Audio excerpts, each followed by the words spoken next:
بسم الله الرحمن الرحيم.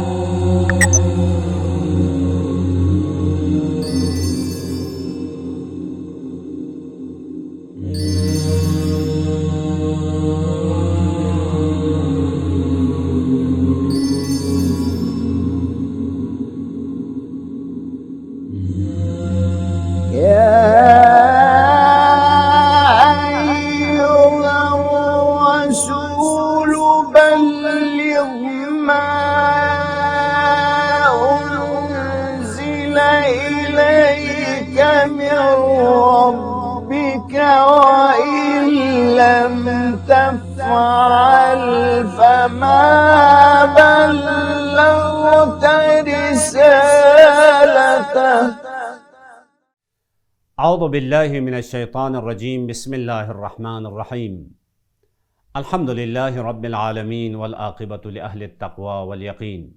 السلام علیکم ورحمۃ اللہ وبرکاتہ۔ ناظرین گرامی قدر، آپ کی خدمت میں ایک بہت ہی خوبصورت عنوان مولا امیر علیہ السلام نے اپنی بابرکت زندگی میں اپنی ولایت اور خلافت کے اس بات کے لیے حدیث غدیر سے استدلال کیا ہے یا نہیں۔ معمولاً آپ نے سنا ہوگا دشمنان اہل بیت علیہم السلام کی طرف سے یہ شبہہ اور یہ اشکال، اگر غدیر کا واقعہ صحیح ہوتا، اگر غدیر مولا امیر علیہ السلام کی ولایت اور اس بات کے لیے حدیث غدیر دلالت کرتی تو مولا امیر علیہ السلام اپنی زندگی میں اپنی ولایت اور اپنی خلافت اور اپنی جانشینی کے اس بات کے لیے اس حدیث سے استدلال کرنا چاہیے تھا، وہ حالانکہ ایسا نہیں کیا ہے۔ ناظرین گرامی قدر، یہ اشکال اور یہ شبہہ بے بنیاد ہے اور تاریخ سے سراسر تاریخ سے خیانت کرنے کے باعث ہیں۔ ہم آپ کی خدمت میں چند ایک حوالے پیش کریں گے۔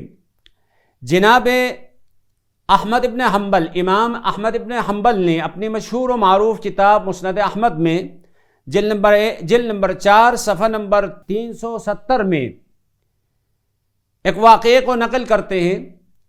اس واقعے کا ایک حصہ یہ ہے: جمع علی الناس فی الرحبۃ، رحبہ نامی جگہ میں مولا امیر علیہ السلام نے لوگوں کو جمع کیا۔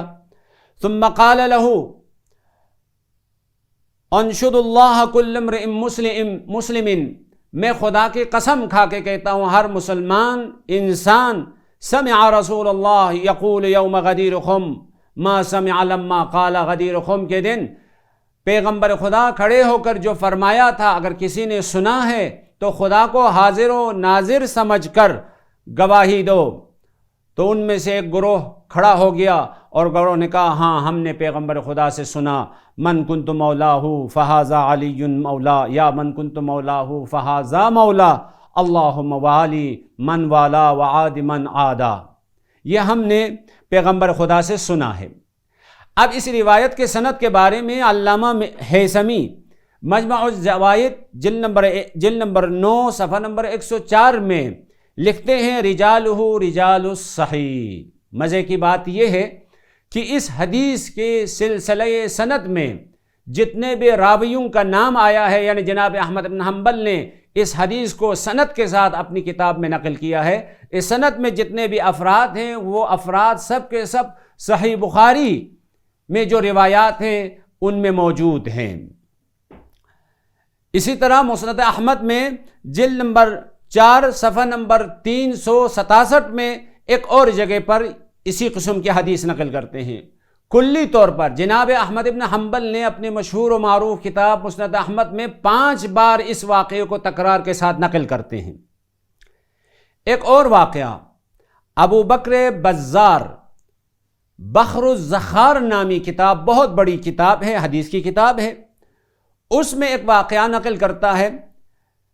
مولا امیر علیہ السلام احتجاج کرتے ہوئے اپنی ولایت اپنی خلافت کے خاطر لوگوں کو جمع کیا اور فرمایا یقول یوم غدیر خم لما قام، جب پیغمبر خدا کھڑے ہو گئے اور یہ واقعہ فرمایا، آیا تم لوگوں نے سنا تھا یا نہیں؟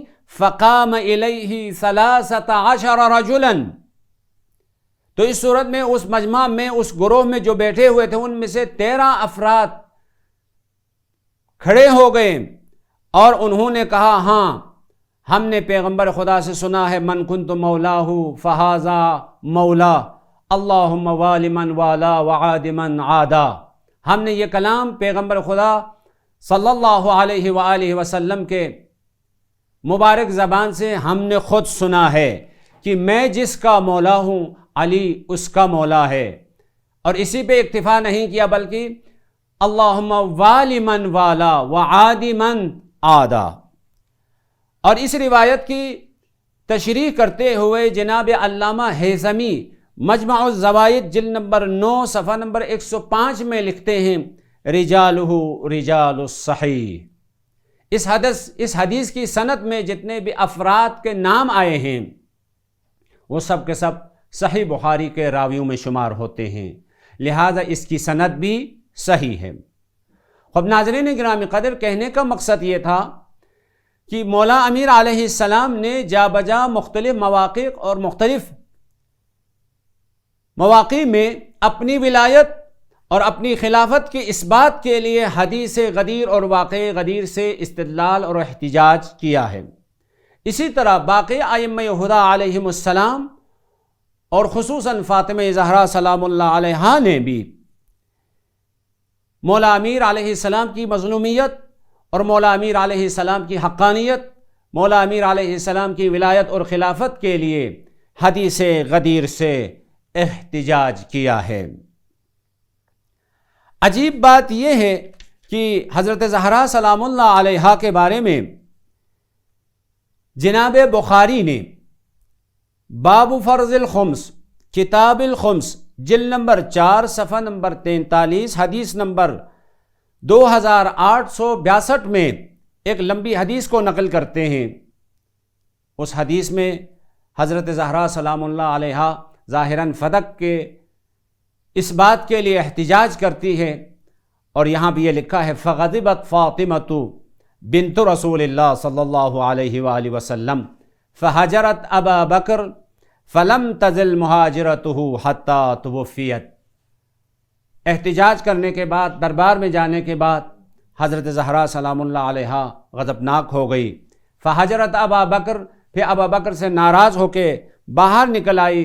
فلم تزل مہاجرتہ حتی توفیت. حضرت زہرا سلام اللہ علیہا کی یہ غصہ اور یہ غضب کبھی ختم نہیں ہوا حتی توفیت، اس دنیا سے چلی گئی. تو حضرت زہرا سلام اللہ علیہا حضرت امیر علیہ السلام کی ولایت کے لیے، اور خود حضرت امیر علیہ السلام بھی اپنی ولایت کی حقانیت اور اپنی مظلومیت اور اپنی خلافت کو اس بات کے لیے جا بجا غدیر خم کے واقعہ اور حدیث غدیر سے مراد من کنت مولاہ فہذا علی مولا، یا من کنت مولاہ فہذا علی فہذا مولا، یعنی میں جس کا مولا ہوں علی اس کا مولا. اس حدیث سے بار بار حضرت امیر علیہ السلام احتجاج کرتے تھے، اور اہل سنت کے بزرگ علماء نے اپنی کتابوں میں، حدیث کی کتابوں میں ان احادیث اور ان واقعات، ان احتجاجات، ان استدلالات کو نقل کیے ہیں. خدا کی بارگاہ میں ہماری دعا ہے پروردگارہ غدیر خم کی حرمت کا واسطہ ہمیں حدیث غدیر کو صحیح طرح سے سمجھ کر اور اس کے مطابق عمل کرنے کی توفیق عنایت فرما. والسلام علیکم ورحمۃ اللہ وبرکاتہ. اللهم صل على محمد وآل محمد. اللهم صل على محمد وآل محمد.